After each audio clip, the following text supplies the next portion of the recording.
But the part I want to really call attention to before we ask for your offering is this little box up here that says plate contributions. Remember, everything you don't put in everything that isn't a pledge or a direct contribution goes back to the community.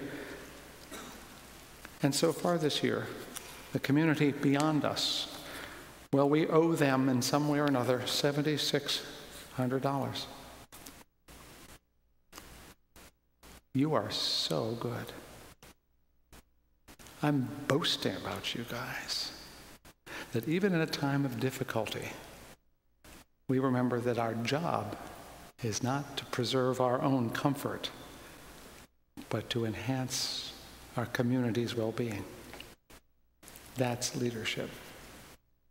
That's spirituality. That's religion.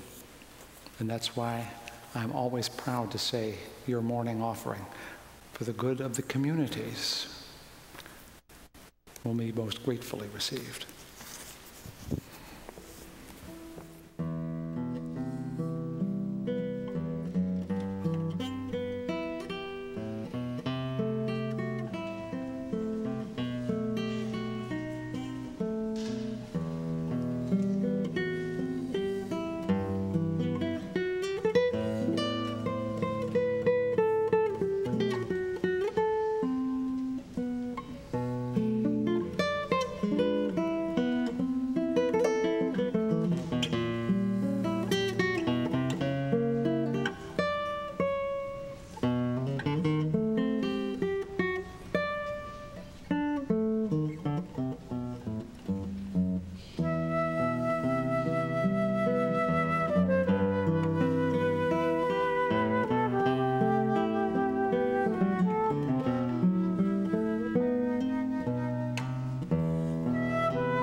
I want to preach 2 sermons today, but I won't.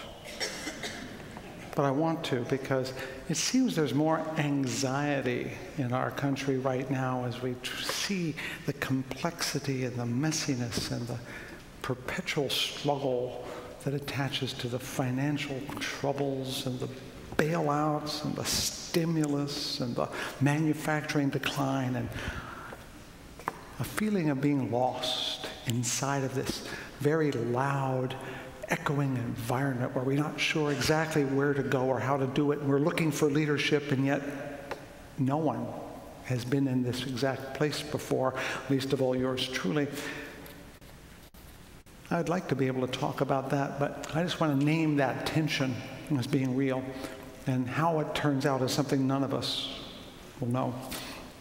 I say this because I'm doing a series of sermons on the 4 spiritual disciplines of liberal religion, and that feels very esoteric, and often the of clouds compared to everything going on. And I want to let you know that I'm struggling with that. I'd like to be able to comment, and at the same time know that I don't know that I can wrap my hands around it any more than you can. I do know that a restlessness is out there. And if you feel it, I feel it too. And I suppose then our job as people pursuing a liberal and liberating faith is to find ways, as Rainer Maria Rilke said, to be patient with all that is unsettled in our hearts and try to love the questions themselves. That there may not be a quick, ready, easy answer from anyone, anywhere, Washington or otherwise. We may be in a period of uncertainty where we do the best we can. And our liberal religious disciplines help to keep us from being too reactive, maybe. At least I'd like to hope so.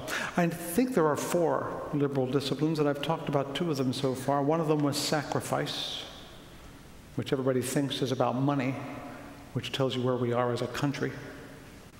But it's really about incarnation, about making your life, not just your words, speak. I spoke about service, which we all think is going to a soup kitchen or maybe doing a good deed, which it is, but it is also to bring to life others as helpers and advisors and cheerleaders, to go and help others come alive.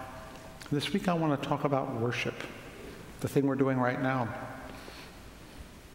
And I want to talk about it as the irony of discipline and liberation. I want to start there because we like to think that when you're in a liberal church like us, you don't have to believe this, you don't have to do that, and you don't have to think anything, which means to some people that you don't have to do anything. And I'm saying that's exactly wrong.